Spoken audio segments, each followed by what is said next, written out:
Under the Watching Moon, a Cannabis Trip Report, uploaded to arrowwood.org May 15th, 2010, by Jacob. There were numerous reasons I decided to start when I did. Halfway through university, living with one other person, I had been exposed to a perspective of cannabis use that was thoughtful and conscientious. I knew it had influenced musicians, comedians, authors, and philosophers who I admired, and I knew that the evils attempted to be pinned on it were bunk. I was interested in potentials of consciousness and eager to see how cannabis altered it. I was curious as to whether I would find it useful in my quest for personal growth, so I acquired a small personal stash and waited for the right time. Before the experience, I was in a relaxed and prepared state of mind. I had spent a lot of time before reading other experiences, so I was not anxious about using. I had been browsing through psychedelic literature for months before I decided to start experimenting myself with cannabis as a first step. I also had several hours alone that evening to get my thoughts together. It was a warm September night when I rolled a clumsy joint and stepped out onto my balcony, which was in a quiet part of the city, overlooking a grassy, bush-strewn hill. Overhead was the moon, bright and full among the stars. My flame leapt out from my lighter, and over the couple minutes, I drew several hefty hauls off my joint. I put the remainder away inside, and while moving through the house, I felt the first effects. I started to become a little more aware of my movements and environment, but just noticeably. Time began to skew. I began to feel as though every few moments I was in a new frame of time, and what happened before what I was immediately doing had happened long ago. This was a little confounding, even while subtle at first, and I began to feel as though I wanted to stop moving around so much and settle into an environment. I grabbed my MP3 player, a drink, and returned to the balcony. I sat on the wooden slats and just listened to the sounds of the night, feeling an intensity of focus, but further time dilation. I noticed my thoughts becoming louder, more linear, and following causal links that might have been too subtle for me to notice earlier. I began to feel as though whenever I moved my head or eyes and took a new visual field to accompany my thoughts, I was completely reorienting myself. At this point, I decided to lie down and turn on some music, satisfied that I had smoked enough, and it was about to come over me.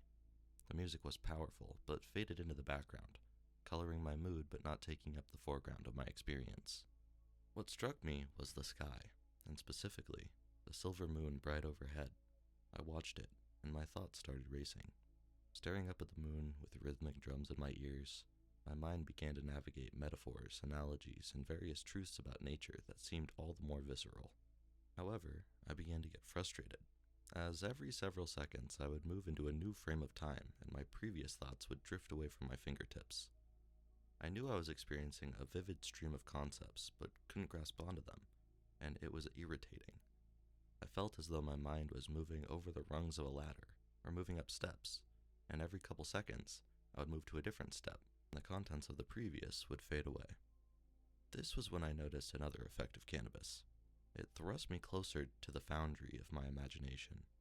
Visuals I imagined were more real, more immediately experienced than the distance placed between them and a straight mind. They weren't hallucinated, but rather they felt more easily envisioned in my mind.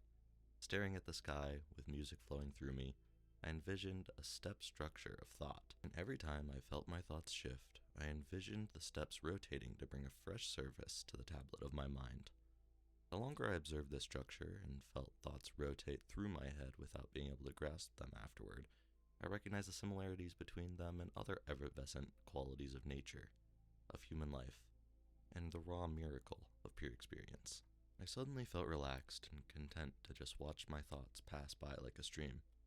This went on for around an hour, though it is difficult to say. While moments could seem like they lasted forever, I would easily lose track of how much time had passed beyond my immediate focus. I started to wonder about the purpose of all this experience. Staring up at the moon, I started to think about how the flow of ideas, the flow of everyone's ideas, every conscious thought and experience, calls upward and tugs at something abstract and incorporeal from the physical body.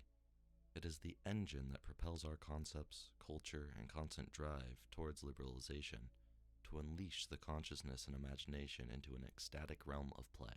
At the time, this was mostly just feeling that I would tease apart later. I had a beautiful image of every sleeping creature on Earth, and all human remains buried beneath it, blooming a phosphorescent indigo worm which crept up from their bodies and towards the sky, towards the moon, in rhythm with the music surging between my ears. I felt as though alone, watching quietly over the silhouetted trees and houses. I had caught the cosmos in the midst of its secret rite. Shortly after, I felt myself coming down. As there was more continuity between frames of time, I moved inside and in front of my computer, or I listened to more music and watched some stunning visualizations, until I felt my thoughts were hushed enough to sleep. The next day, I felt very relaxed and had slept in well. I recalled what I could of the previous night and was a little astounded. I hadn't expected such a glowing experience from half a joint of cannabis. It didn't seem like the experience was forced by the cannabis, but rather something it facilitated. Experiences afterwards would vary as they became more numerous, but for a first real experience, I was more than content. Deciding the image of the phosphorescent worms was the gem I'd bring back from the experience. I penned a 2-line poem describing it, which has turned out to be one of my favorite verses in my notebook.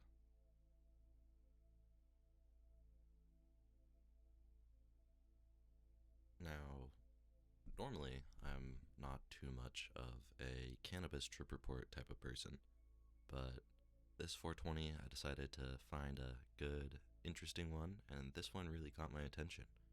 I think that this trip report is, one, beautifully written. I think it's very well written, but I also think it really greatly encapsulates that first cannabis experience, or like a low tolerance cannabis experience, especially with flower, because a lot of people, especially regular cannabis consumers, don't tend to view cannabis as a psychedelic almost substance, like something that is capable of putting you into these visionary states or spiritual experiences, which it absolutely is at lower dose or at lower tolerances and higher dose ranges. So yeah, I thought this would be very appropriate for 420.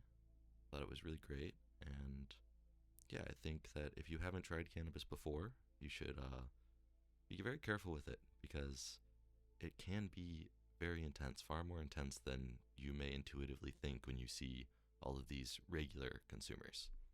That being said, I also think that it's an incredible tool for spiritual development and for the exploration of consciousness as a whole.